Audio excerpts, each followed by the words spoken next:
আলাইকুম। আজকে আমি ফাহিম মাহমুদ শখের বাগান থেকে হইয়ার আমি এই দেখেন আজকে কচু তুলছি।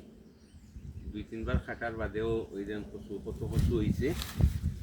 আর জাস্ট একটা জিনিস দেখাই, আপনারা হয়তো জানেন আমি কচু সামনের বছর লাগে কীভাবে রাখতেছি আজকে দেখাবো। এইভাবে কেটে এইটা দেখেন, এই দেখেন নতুন শাখা আইছে, এইটা এইটা আমি এইভাবে এই সব জড়গুলা এখানে দিয়া আর এই মাটিগুলা দিয়া,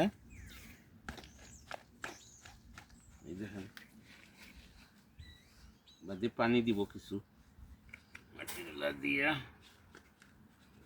আমি সবটি করব, বাট ভিডিও তো লম্বই দিব করি। আমি জাস্ট আপনারা দেখাই আর এটার মধ্যে পানি দিব। এখন পানি দিয়া বাদে এইভাবে রেখে দিব।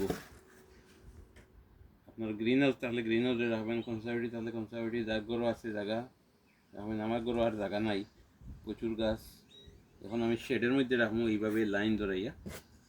এর বাদে যা বাঁচলো 70% বাঁচতে পারে। এইগুলা গত বছরের ছিল, আমি এইভাবে রাখিয়া 80% মরে গেছে, 20% বাঁচছে। বাঁচার বাদেও দেখেন কত গাছ দেখেন বড় বড়। 2-3 বার কাটার বাদেও এখানে আমার নাগার গাছ দেখেন গুড়িয়ে রাখছি, এখনও প্রচুর নাগা ধরছে, গুড়িয়ে রাখছে এখনও গ্রিন। এই দেখেন সম্পূর্ণ গ্রিন এখনও আমার গার্ডেন, কিন্তু আমার অ্যালটমেন্টও সব মরে গেছে। গ্রিন আর গ্রিন দেখেন। এই দেখেন পুঁই শাক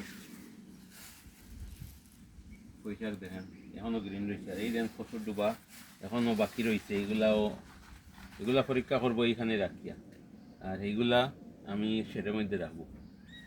এইগুলা বাইরে থাকবে এই মাছার নিচে থাকার বাদে প্রথমবারের মতো আমি রাখতেছি, দেখবো বাসেনি। খের দিব এর উপরে, খাটিয়া খের দিয়ে রাখবো। আর এই দেখেন এখনও আবার গ্রিন দিকে, এই দেখেন এখনও গ্রিন চিলি এখনও রয়েছে।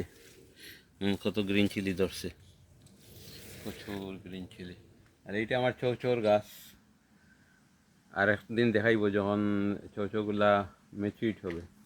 ধরছে মানে তেমন নাই, লাস্ট ইয়ারের মতো নাই, এখনও প্রচুর আছে। হ্যাঁ, আর এই কচুর গাছগুলা দেখেন এখনও আছে, কিন্তু শুধু এখনও আমি বান্ধিয়ে দিছি, হয়তো বড় হইতে পারে, নাও পারে। আর এইটাই লগিয়ে আমার বান্ধিয়ে দিছে কদুগুলা এইগুলা। Thank you for watching Fahim Mahmud শখের বাগান।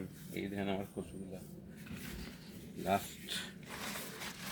এগুলা লাস্ট ইয়ারে সেরা ছিল, আবার খাটিয়ে আবার রাখতেছি। আসসালামু আলাইকুম।